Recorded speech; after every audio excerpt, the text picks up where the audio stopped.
एक गांव में बिपिन सिया नाम के एक गरीब पति पत्नी रहते थे। उनका राजीव नाम का एक बेटा था। वो प्लेटफॉर्म के ऊपर कार्डबोर्ड से बनाए एक झोपड़ी में रहते थे।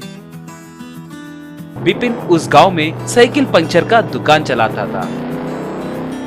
राजीव आए दिन स्कूल हो जाते ही अपने पिता के दुकान को आता था।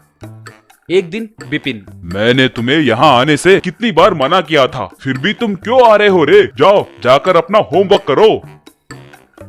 हमारा सरकारी स्कूल है ना पिताजी, हमारे मास्टर जी को 6 महीने से तनख्वाह नहीं मिल रहा है कहकर वो नाराज हैं, इसीलिए ठीक से नहीं पढ़ा रहे हैं। अब हमें होमवर्क क्या देंगे? क्या करूँ बेटा, तुम्हें प्राइवेट स्कूल में भर्ती करा नहीं सकता कहकर दुखी हुआ।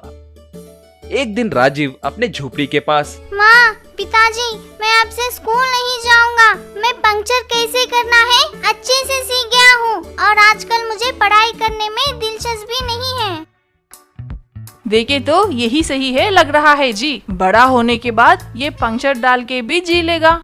छी, अपना मुंह बंद करो री, ये मेरे जैसे ना बने, यूँ सोचकर ही तो मैं इतना मेहनत कर रहा हूँ। ये बड़ा होने के बाद कलेक्टर बने कहकर मैं सोच रहा हूँ, तो तुम इसे पंक्चर डालने कह रहे हो? क्या ये कलेक्टर बनेगा? क्यों नहीं बन सकता, अच्छे से पढ़कर कितने गरीब लोग कलेक्टर बने हैं, पता नहीं क्या? पिताजी, कलेक्टर का मतलब क्या है? वो कैसे रहते हैं? वो क्या करते हैं? थोड़ी देर रुको बेटा, वो कैसे रहते हैं तुम्हें दिखाता हूँ। थोड़ी देर के बाद बिपिन एक छोटा सूट भाड़े पे लेकर आया और उसे राजीव को पहनाया।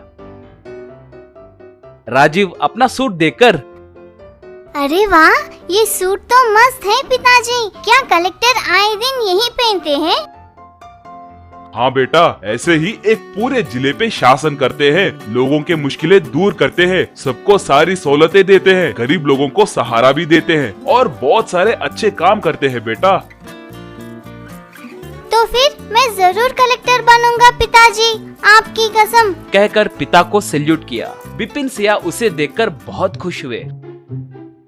अगले दिन क्लासरूम में मास्टर कुर्सी पे बैठकर खर्राटे मारते हुए सो रहा था। बच्चे पेपर से रॉकेट बनाकर उसे उड़ाते हुए खेलने लगे। राजीव मास्टर के पास जाकर उसे उठाया। मास्टर जी, अब आप दिन में सोना बंद करके हमें पाठ पढ़ाइए, मुझे बड़ा होकर कलेक्टर बनना है। मास्टर गुस्से से, क्यों रे भिखारी कहेंगे, क्या तुम कलेक्टर बनोगे? उसके लिए मैं आराम की नींद छोड़कर तुम्हें पाठ पढ़ाऊं? चुपचाप जाकर बैठ जाओ, नहीं तो घर जाओ। ये सब हेडमास्टर जगजीत ने देखा। वो वहाँ आकर, तुम्हारे जैसे लोगों के वजह से ही सरकारी स्कूल का नाम बदनाम हो रहा है, तुम्हारा पूरा तनख्वाह आ गया है, लेकर घर जाओ, अब से मत आना, मैं तुम्हें सस्पेंड कर रहा हूँ। उस दिन से जगजीत बच्चों को अच्छे से पढ़ाने लगा। ऐसे राजीव बड़ा होकर अपना डिग्री पूरा किया। फिर भी उनकी गरीब जिंदगी नहीं बदली। एक दिन उनके झोपड़ी के पास एक पोस्टमैन आकर एक कवर दिया। राजीव कवर खोलकर पढ़ने लगा। माँ, पिताजी, मैं आईएएस परीक्षा में फर्स्ट रैंक में पास हुआ हूँ। बिपिन आश्चर्य में पढ़कर, असल में तुम पढ़े कैसे रे? कब परीक्षा लिखे? इतने दिन डिग्री पढ़ते हुए होटल में काम करते करते हमें पैसे ला कर दिए थे ना। आप लोगों के सोने के बाद पढ़ता था पिताजी। परीक्षा में पास होने के बाद ही आपको बताऊंगा यूँ सोचा था, इसलिए आपको नहीं बताया। बिपिन और सिया अपनी खुशी रोक नहीं पाए। थोड़े दिनों के बाद राजीव उनके जिला को ही कलेक्टर बनकर आया। उस गांव में कलेक्टर कॉन्वॉय के आते ही गांव वाले जोर से तालियां मारने लगे। राजीव उनके झोपड़ी के पास आकर रुका। कार में से सूट बूट पे उतरा।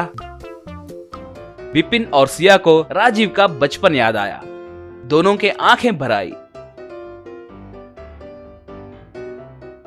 राजीव उनके पास आकर उन्हें नमस्कार किया। पिताजी, आपको वादा किए जैसे ही मैं कलेक्टर बना हूँ। अब से मैं अपने जैसे गरीब लोगों का देखभाल करूंगा। ये सब आपके वजह से ही हो पाया है पिताजी, नहीं तो मैं अब तक पंक्चर डालते हुए जीता था, कहकर बिपिन को सैल्यूट किया।